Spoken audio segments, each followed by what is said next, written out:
आपलं शहर आता स्मार्ट होत आहे। मग तुम्ही कधी स्मार्ट होताय? स्मार्ट न्यूजचे यूट्यूब चॅनल सबस्क्राइब करा, स्मार्ट बना। नोटिफिकेशन साठी बेल आइकॉन पर क्लिक करा। नमस्कार, मैं ओमकार अंगड़ी। स्मार्ट प्लस के आज के समाचार में आपका स्वागत। सबसे पहले एक नजर आज की सुर्खियों पर। किशोरों को नए साल के दिन कोविड पंजीकरण उपहार मिलेगा। तेलंगाना में पुलिस और नक्सलियों के बीच संघर्ष में 6 नक्सली मारे गए। बेलगाम साउथ में राहुल जारकीहोली की एंट्री। हिंदू धर्म और राष्ट्र की रक्षा के लिए प्रतिबद्ध रहने की अपील। देवगिरी में भूमि की सुरक्षा के लिए ग्रामीणों का मोर्चा। हेल्प फॉर नीडी संस्था की बुजुर्ग व्यक्ति के लिए मदद। रंगोली के सप्तरंगों में खुशियों के दीप चमकाए, आराधना के साथ अपनी दिवाली मनाए।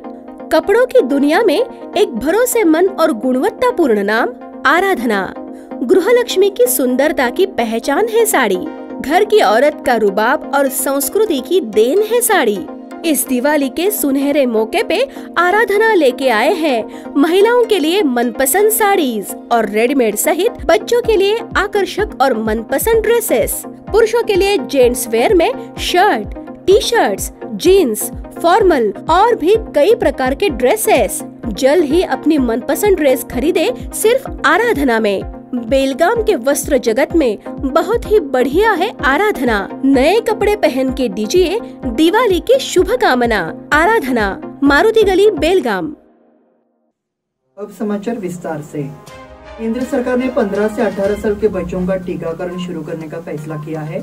प्रधानमंत्री नरेंद्र मोदी ने शनिवार को इस संबंध में जानकारी दी थी। एक और अहम जानकारी सामने आई है। इस आयु वर्ग के बच्चे 1 जनवरी से टीकाकरण के लिए पंजीकरण करा सकेंगे। 1 जनवरी से कोविन ऐप पर 15 से 18 साल के बच्चे वैक्सीन के लिए रजिस्ट्रेशन करा सकेंगे। ANI के मुताबिक सरकार ने सोमवार सुबह कहा कि बच्चे रजिस्ट्रेशन के लिए अपनी स्कूल की ID का इस्तेमाल कर सकते हैं। RS शर्मा ने कहा कि छात्रों को कोविन पर पंजीकरण के लिए पहचान पत्र का उपयोग करने की अनुमति है, क्योंकि कुछ बच्चों के पास आधार कार्ड नहीं हो सकता है। प्रधानमंत्री नरेंद्र मोदी ने शनिवार को 15 से 18 साल की उम्र के किशोरों के टीकाकरण की घोषणा की। मोदी ने ये भी घोषणा की थी कि स्वास्थ्य कार्यकर्ताओं और फ्रंटलाइन कर्मचारियों के साथ साथ 60 वर्ष से अधिक आयु के लोगों को बूस्टर खुराक दी जाएगी।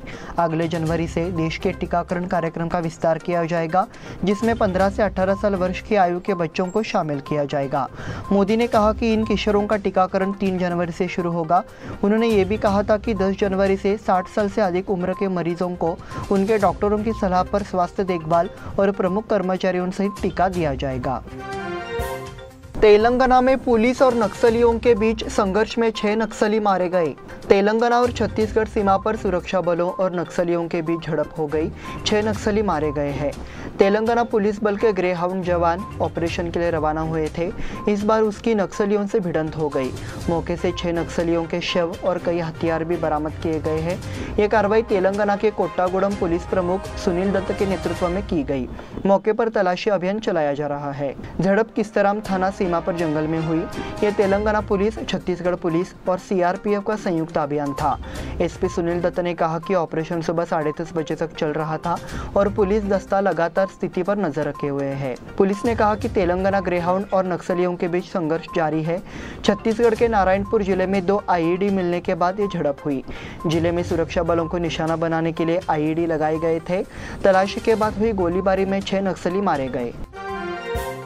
बेलगाम साउथ में राहुल जारकीहोली की एंट्री। हाल ही में हुए विधानसभा चुनाव में बीजेपी को झटका लगा है, तो दूसरी तरफ कांग्रेस का मनोबल बढ़ा है।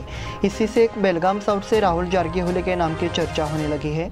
कांग्रेस पार्टी से राहुल जारकीहोली की उम्मीदवारी के लिए क्षेत्र रक्षण शुरू हो चुका है। साथ ही कांग्रेस ने बेलगाम तालुका के दक्षिणी हिस्से में राहुल जारकीहोली अभिमानी संघ को अगले उम्मीदवार के रूप में पेश करने की एक नई तकनीक शुरू की है। ऐसी ही एक टीम मजगांव में गठित कर उत्साह के साथ उद्घाटन किया गया। कहा जा रहा है कि जारकीहोली अब दक्षिण में घुसपैठ करने की फिराक में है। सतीश जारकीहोली के पुत्र राहुल ने अपने पिता से राजनीति ली है। यही से उनका इरादा राजनीति में सफल होने का है। राहुल जारकीहोली ने अब जारकीहोली परिवार की राजनीतिक परंपरा को आगे बढ़ाने के लिए कदम आगे बढ़ाया है। वर्तमान में विधायक के रूप में 4 जारकीहोली भाई है। हिंदू धर्म और राष्ट्र की रक्षा के लिए प्रतिबद्ध रहने की अपील।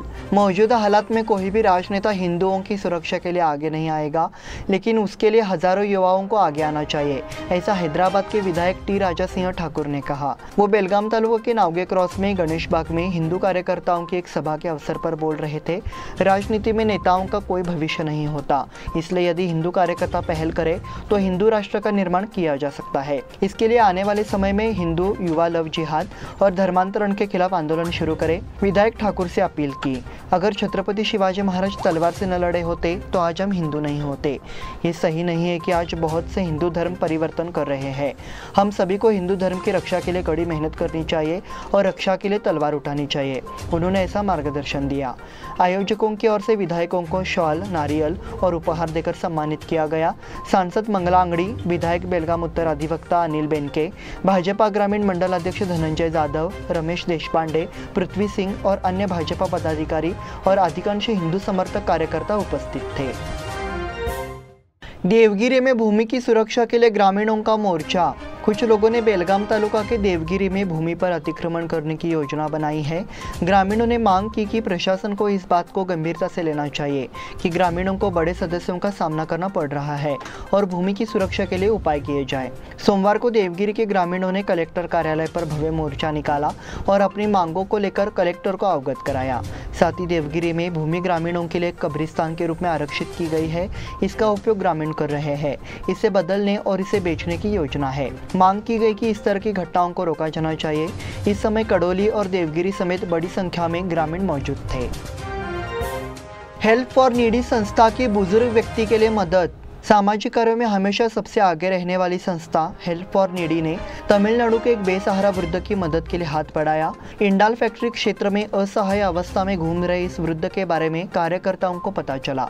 उसके बाद संस्था के मुखिया सुरेंद्र अनगोलकर ने वृद्ध को निगम के निराधार केंद्र में भर्ती कराने की व्यवस्था की। वृद्ध का नाम एस जयराम है। इस बुलेटिन में वक्त हो गया छोटे से ब्रेक का। देखते रहिए smart plus.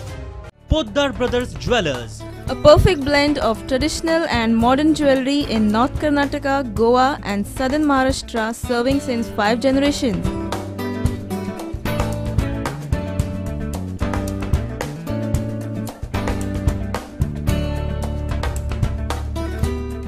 exclusive gold, silver and platinum jewelry showroom.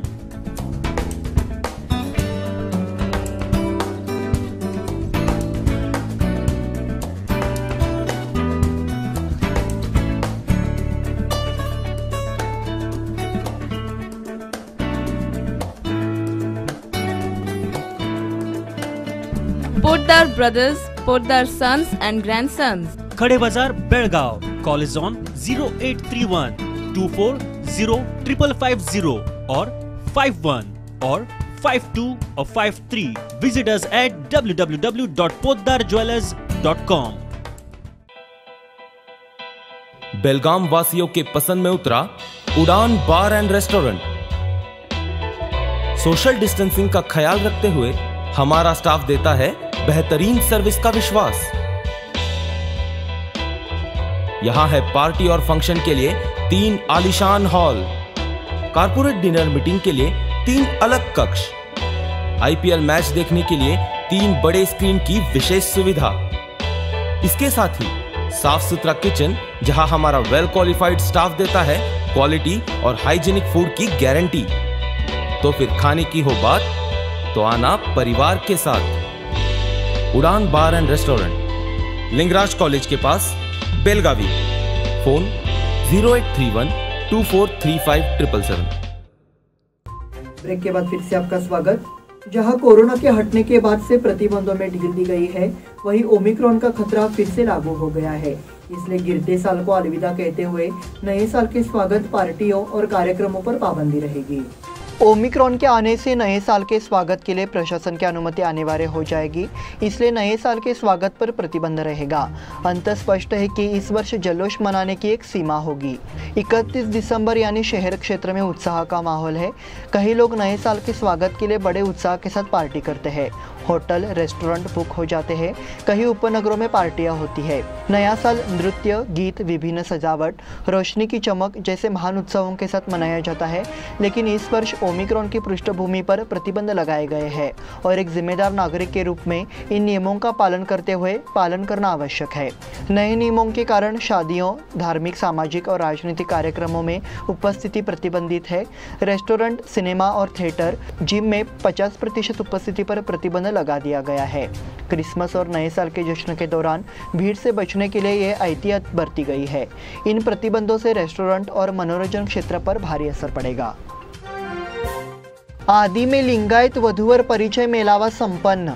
Lingayat महासंघ निपानी विभाग और श्री मल्लिकार्जुन देवस्थान डोंगरमठ आदि ने संयुक्त रूप से शनिवार 25 तारीख को डोंगरमठ आदि में लिंगायत वर वधु परिचय मेला का आयोजन किया। इस कार्यक्रम में श्री शिवानंद स्वामी जी से दिव्य निकटता प्राप्त की। साथ ही निपानी के CPI श्री संगमेश मुख्य अतिथि के रूप में उपस्थित थे। कार्यक्रम की शुरुआत संजय शिंत्रे ने स्वागत और परिचयात्मक टिप्पणी की। उसके बाद शिवानंद स्वामी जी और संगमेश शिवयोगी को शॉल, नारियल और माला पहनाकर सम्मानित किया गया। इस अवसर पर लक्ष्मीकांत पाटिल ने 10वीं और 12वीं कक्षा की बोर्ड परीक्षाओं में 90% से अधिक अंक प्राप्त करने वाले मेधावी छात्रों को सम्मानित किया। सोन्यानट्टी गांव में परिवार को डॉक्टर सोनाली सरनोबत से मदद।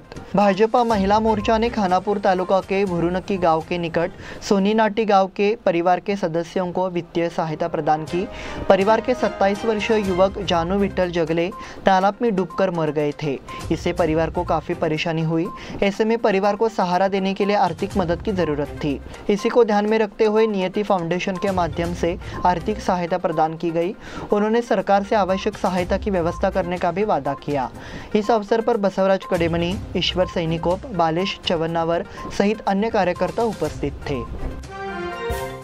जनसेवा फाउंडेशन के सदस्यों ने की पूर्व मुख्यमंत्री कुमारस्वामी से मुलाकात। जनसेवा फाउंडेशन के सदस्यों ने पूर्व मुख्यमंत्री HD कुमारस्वामी से मुलाकात की। उन्होंने उनसे विभिन्न मुद्दों पर चर्चा की। इस दौरान कुमारस्वामी को सीमावर्ती इलाकों में किसानों और मराठी भाइयों की दुर्दशा से अवगत कराया गया। ये भी मांग की गई कि सरकार किसानों को ऋण माफी प्रदान करने के लिए अनुवर्ती कार्रवाई करे। बेलगाम और आसपास के इलाकों में कुछ कार्यकर्ताओं को फंसाने की साजिश रची गई है। मांग की गई कि सरकार इन कार्यकर्ताओं की रिहाई के लिए कदम उठाए। जनसेवा फाउंडेशन और खानापुर तालुका क्षेत्रीय मराठा परिषद के अध्यक्ष H Abhilash Desai, advocate Pramod Patil, captain Sangappa Patil सहित अन्य कार्यकर्ता उपस्थित थे। मझगांव चौराहे पर व्यापारियों पर अतिक्रमण उन्मूलन दस्ते की कार्रवाई। बेलगाम शहर में फुटपाथ पर कारोबार शुरू करने वालों के खिलाफ नगर निगम ने कार्रवाई शुरू कर दी है। नगर निगम के अतिक्रमण उन्मूलन दस्ते ने मझगांव क्रॉस पर 5 व्यापारियों के खिलाफ कार्रवाई की। फिलहाल 2 व्यापारियों का सामान जब्त कर लिया गया है। कार्रवाई शुरू होते ही अन्य तीनों ने सामग्री को स्वयं हटा दिया, इसलिए उनके खिलाफ कुर्की की कार्रवाई टाल दी गई। नगर निगम के अधिकारियों ने देखा कि मझगांव क्रॉस पर फुटपाथ पर खाने की गाड़ियां थी। उद्यमबाग रोड पर बने फुटपाथ पर दुकानदारों का हमेशा कब्जा रहता है। अधिवेशन से पहले नगर निगम ने कुछ अतिक्रमण हटा लिए थे, फिर भी एक का मालिक होना अभी भी औसत व्यक्ति के पहुंच से बाहर है। भोजन बेचने के धंधे में लगे इन व्यापारियों के खिलाफ नगर निगम के अतिक्रमण उन्मूलन दस्ते को कार्रवाई के निर्देश दिए गए हैं। इसी के तहत ये कार्रवाई की है। केंद्रीय गृह मंत्री अमित शाह 8 जनवरी से कर्नाटक के दौरे पर। केंद्रीय गृह मंत्री अमित शाह 8 और 9 जनवरी को कर्नाटक दौरे पर आ रहे हैं। वो मुख्यमंत्री बसवराज बोम्मई, विधायकों और प्रदेश भाजपा पदाधिकारियों से मुलाकात करेंगे। आमतौर पर पार्टी के राष्ट्रीय अध्यक्ष JP नड्डा ने राज्यों का दौरा किया है। वो पार्टी संगठन का मार्गदर्शन करते हैं। हालांकि अमित शाह के आने से उनके दौरे का खास महत्व हो गया है। इससे पहले 2018 में जब पार्टी के राष्ट्रीय अध्यक्ष थे, तब शाह की रणनीति के दम पर बीजेपी ने राज्य में 104 सीटें जीती थी। येडियुरप्पा के इस्तीफे के बाद बसवराज बोम्मई को मुख्यमंत्री बनाया गया है। हालांकि हाल के चुनाव में पार्टी को झटका लगा है, इसलिए शाह ने कर्नाटक में बीजेपी संगठन पर गंभीरता से ध्यान देने का फैसला किया है। उन्होंने 8 और 9 जनवरी को कर्नाटक के लिए अपना समय आरक्षित किया है। वकीलों की टीम के लिए मेडिकल किट। मनस्विनी और तेजस्विनी कामानाचे ने नासिक में अखिल भारतीय स्तर के क्रिकेट टूर्नामेंट में भाग लेने वाली बेलगाम बार एसोसिएशन टीम को मेडिकल किट भेंट की। ये देखते हुए कि टीम को प्राथमिक उपचार के लिए एक मेडिकल किट की ज़रूरत है, खेल प्रशंसक एडवोकेट मारुति कामानाचे ने किट देने का फैसला किया था। तदनुसार उनकी बेटियों मनस्विनी और तेजस्विनी ने बेलगाम बार एसोसिएशन को किट सौंपी। इस समय एडवोकेट लक्ष्मण पाटिल, एडवोकेट हेमराज वेंचणनावर आदि मौजूद थे। मोटरसाइकिल के साथ भैंस दौड़ का आयोजन। इस अवसर पर भाजपा एससी मोर्चा के प्रदेश कार्यकारिणी सदस्य पृथ्वी सिंह, जसवीर सिंह, पूर्व ग्राम अध्यक्ष रामचंद्र मनोलकर, अशोक थोरावत, राजेश पाटिल, नगर सेविका वीना बीजापुरे, बापू पाटिल, आबा जंगावली, लक्ष्मण भातकांडे, सचिन हौशीकर उपस्थित थे। शुरुआत में छत्रपति शिवाजी महाराज की प्रतिमा की पूजा, रिबन काटकर और नारियल रोपकर लड़ाई शुरू की गई थी। इस अवसर पर स्वयंभू गवली शहरी एवं ग्रामीण विकास संगठन, ओमकार नगर, शिवम नगर के पदाधिकारी एवं सैकड़ों गवली बंधु उपस्थित थे। इसी के साथ स्मार्ट प्लस के आज के समाचार समाप्त हुए। धन्यवाद।